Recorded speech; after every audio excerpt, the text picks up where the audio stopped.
Hello my dear students, कैसे हो आप सब लोग।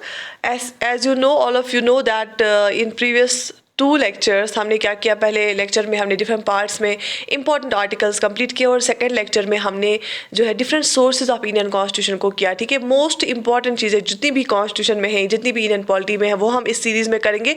अगर किसी बच्चे ने पिछले 2 लेक्चर्स और उसके पार्ट्स नहीं देखे तो वो देख सकते हैं। इसका मैं प्लेलिस्ट भी बना के रखूँगी इंडियन पॉलिटी एंड कॉन्स्टिट्यूशन के नाम से, राइट।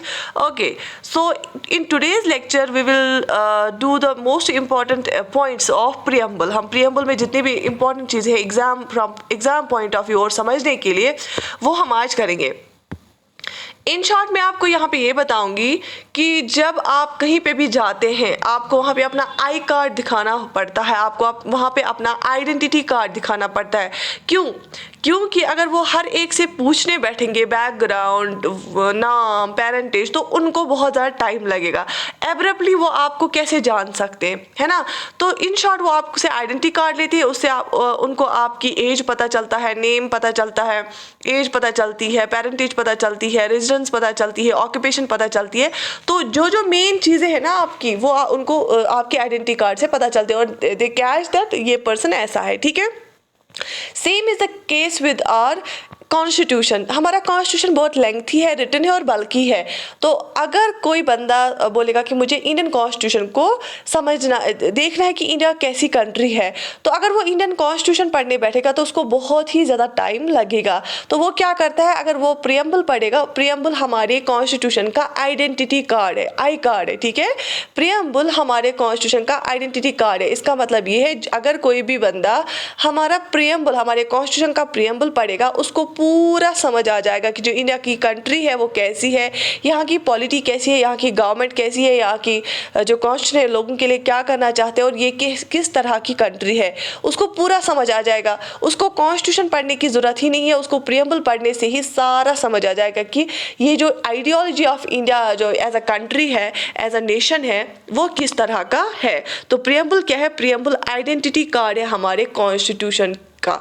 इंडिया जो है प्रीएम्बल जो है वो आई कार्ड है, आइडेंटिटी कार्ड है हमारे जो इंडिया का कॉन्स्टिट्यूशन है उसका आई कार्ड है, राइट।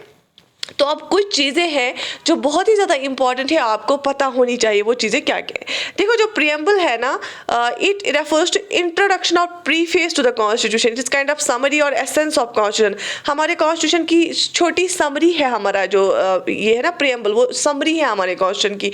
ये आइडेंटिटी कार्ड है, ये प्रीफेस है। जैसे आप किताब खोलते हो और वहाँ पे आगे जाके एक लिखा होता है, किताब पे भी प्रीफेस लिखा होता है कि इसमें क्या क्या है, इंट्रोडक्शन लिख के होता है, वही हमारा प्रीएम्बल है हमारे कॉन्स्टिट्यूशन का। ये समरी है, ठीक है। अच्छा देखो, अमेरिकन जो कॉन्स्टिट्यूशन है was the first to begin with the preamble. सबसे पहले किस कंट्री का कॉन्स्टिट्यूशन के साथ प्रीएम्बल था, अमेरिकन कॉन्स्टिट्यूशन के साथ प्रीएम्बल था।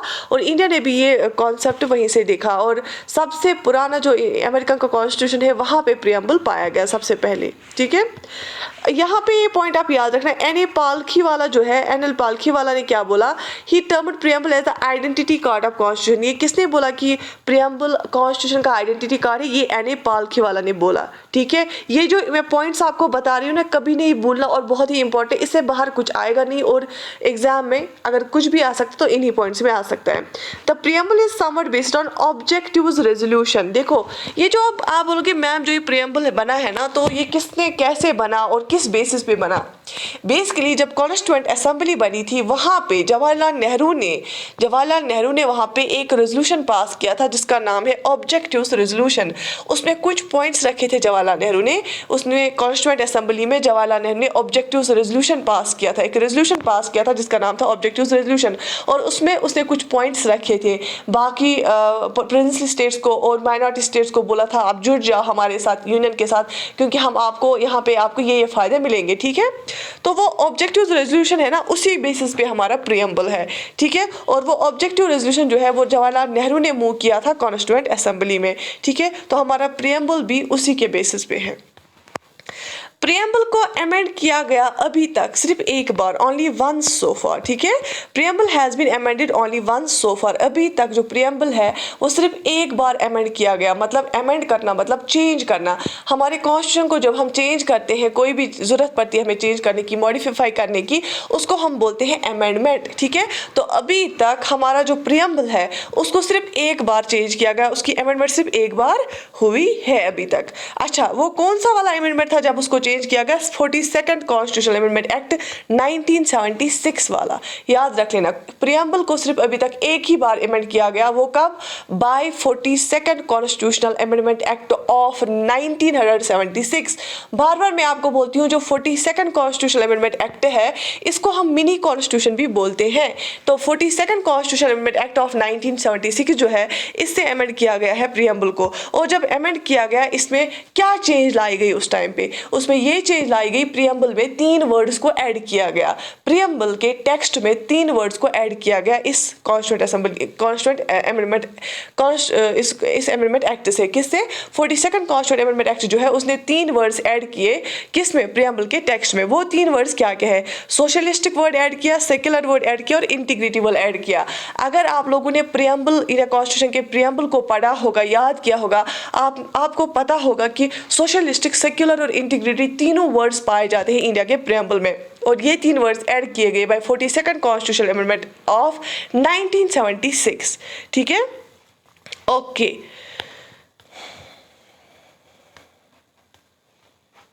द प्रियम्बल रिवील्स 4 इंग्रेडिएंट्स और कंपोनेंट्स। जो हमारा प्रियम्बल है ना, वो सबसे इंपॉर्टेंट चीज़ें क्या बोलता है? 4 इंग्रेडिएंट, 4 कंपोनेंट्स, हमारे कॉन्स्टिट्यूशन की 4 चीज़ों को वो बोलता है। 4 इंग्रेडिएंट्स ऐसे, 4 कंपोनेंट्स ऐसे जो डायरेक्टली लिख के है, हमारे 4 बातें ऐसी है जो इंपॉर्टेंट है और डायरेक्टली लिख की है। कहाँ पे लिख के है? प्रियम्बल में। और प्रियम्बल हमें बताता है, सबसे पहला क्या है? Source of authority of the constitution. Preamble हमें बताता है कि जो कॉन्स्टिट्यूशन है वो कहाँ से अथॉरिटी लेता है। सबसे बड़ा सोर्स, असली सोर्स क्या है हमारे कॉन्स्टिट्यूशन का? हमारा जो कॉन्स्टिट्यूशन है वो किसने डेडिकेट किया है इंडिया को, और सोर्स क्या है हमारे कॉन्स्टिट्यूशन का, अथॉरिटी क्या है उसकी, ठीक है। हमारे कॉन्स्टिट्यूशन की अथॉरिटी का सोर्स क्या है? तो preamble states that the constitution derives it's authority from the people of India.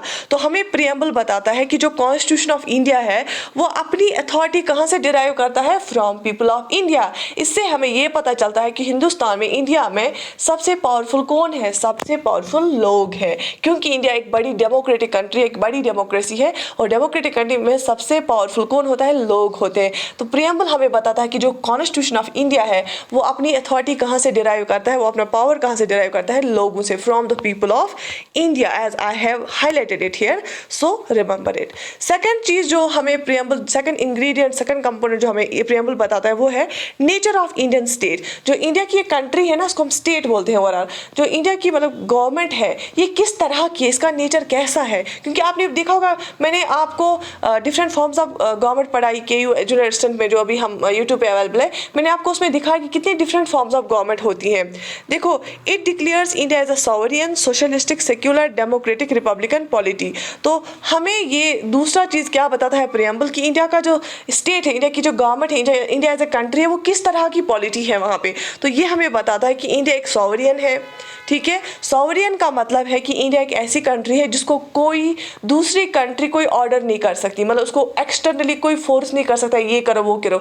India सॉवरियन है, वो खुद के डिसीजन खुद ले सकती है, ठीक है। कोई इसको कुछ डिसीजन लेने पे मजबूर नहीं कर सकता। जो भी सॉवरियन बॉडी होती है ना, वो खुद ही डिसीजन ले सकती है, ठीक है। तो इंडिया एक सॉवरियन कंट्री है, वो जितने भी डिसीजन हो, चाहे इंटरनल हो चाहे एक्सटर्नल हो, वो खुद ले सकती है। दूसरा सोशलिस्टिक, तो मतलब यहाँ पे हमारी मिक्सड इकोनॉमी है, यहाँ पे वेलफेयरिस्ट इकोनॉमी है कि गवर्नमेंट भी कुछ इनिशिएटिव्स लेता है पुअर पीपल के लिए, वीकर सेक्शंस के लिए गवर्नमेंट इनिशिएटिव्स देता है। नो डाउट यहाँ पे प्राइवेट प्रॉपर्टी भी, प्राइवेट बिजनेस भी है, प्राइवेटाइजेशन भी है, लेकिन गवर्नमेंट की रेगुलेशन है यहाँ पे, ठीक है। गवर्नमेंट का भी ओनरशिप है और गवर्नमेंट की रेगुलेशन भी है, गवर्नमेंट के PSOs भी है, ठीक है।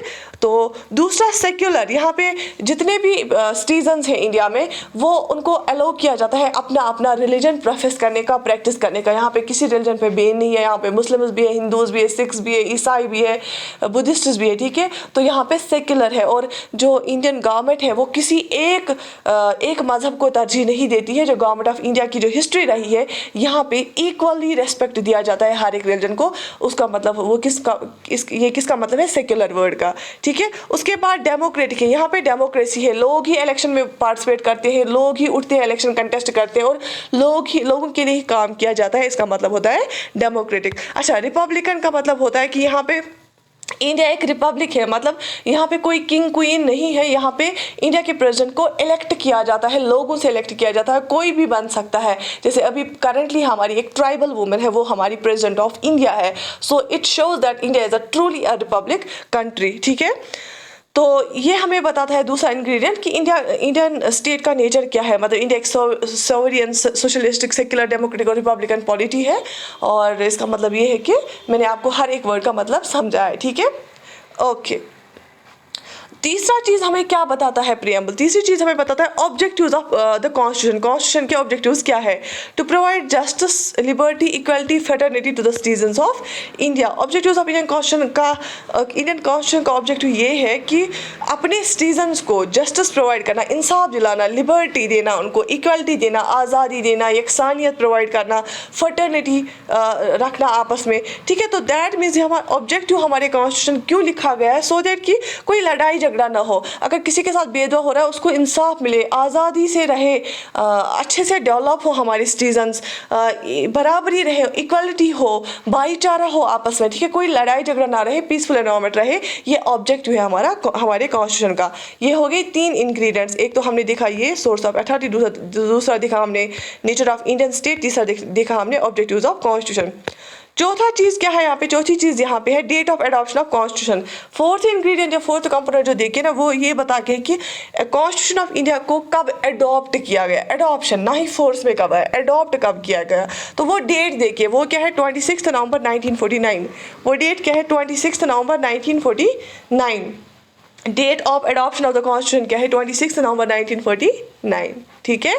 बात समझ में आ गई, 26 नवंबर 1949 is the date of adoption of the constitution. इस दिन कॉन्स्टिट्यूशन ऑफ इंडिया को एडॉप्ट किया गया और लोगों ने ही इसको खुद को ही दे दिया, लोगों से, क्योंकि इसकी फाइनल अथॉरिटी है, किसने दिया हमें कॉन्स्टिट्यूशन, लोगों ने ही दिया, ठीक है। ओके, यहाँ तक समझ आया। ये इंपॉर्टेंट चीज़ें हैं प्रियम्बल के जो आपको पता होने चाहिए। उसके बाद क्या हुआ, बहुत बार सुप्रीम कोर्ट में एक क्वेश्चन रेज किया गया कि क्या कॉन्स्टिट्यूशन का जो ये प्रियम्बल जो है, क्या प्रियम्बल पार्ट है कॉन्स्टिट्यूशन का, ये क्वेश्चन रेज हुआ। या बहुत सारे केसेस हुए और जिस पे सुप्रीम कोर्ट ने वर्डिक्ट दिया। कुछ केसेस में बोला कि हाँ ये पार्ट है हमारे कॉन्स्टिट्यूशन का, कुछ केसेस में बोला कि ये नहीं है पार्ट कॉन्स्टिट्यूशन का। फिर क्वेश्चन ये भी रेज हुआ क्या हम प्रियम्बल को अमेंड कर सकते हैं।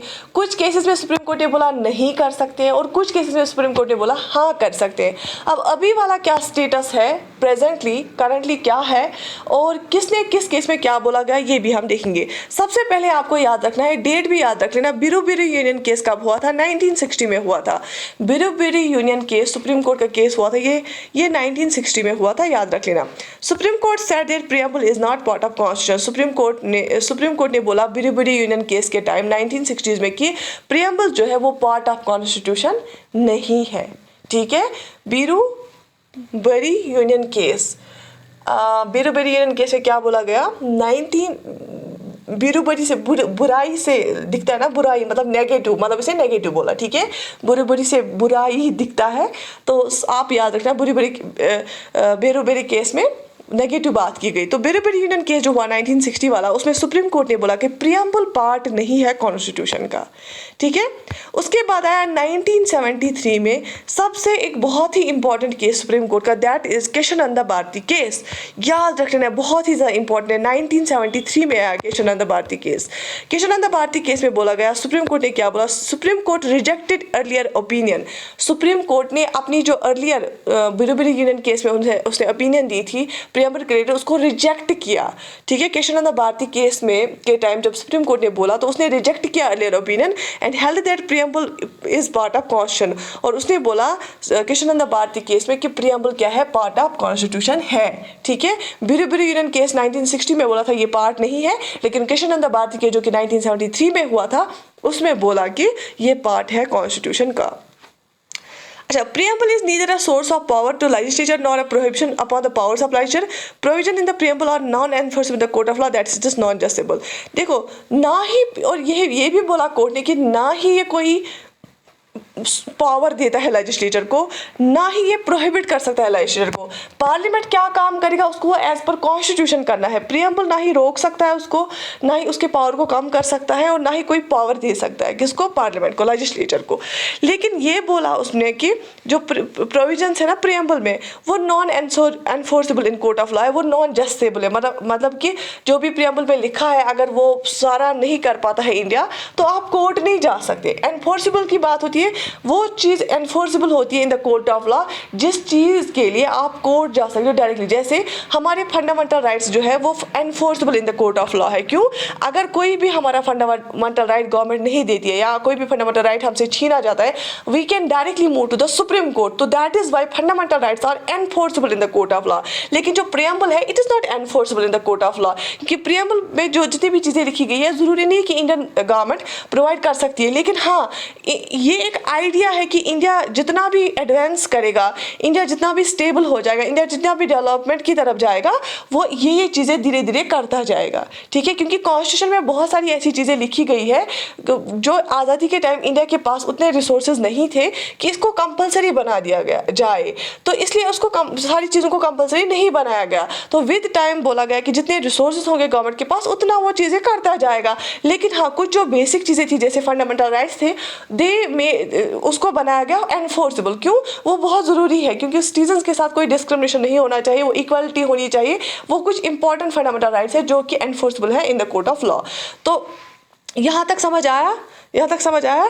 तो this was all about the preamble and these were the most important points from the preamble. और अगर आपको कुछ भी नहीं पता है प्रियम्बल के बारे में, लेकिन इतना पता होना चाहिए, and we just completed it only I think 15 minutes. तो 15 मिनट्स में आपको प्रियम्बल पूरा याद रहा होगा। और आपको ये कैसा लगा lecture, do right in the comment section. And thank you so much for all the love, all the respect which I am getting from you people. And if you like the video, press the like button and share it with your friends and subscribe to our channel. I wish you all the best. Take very good care of yourself. Stay blessed.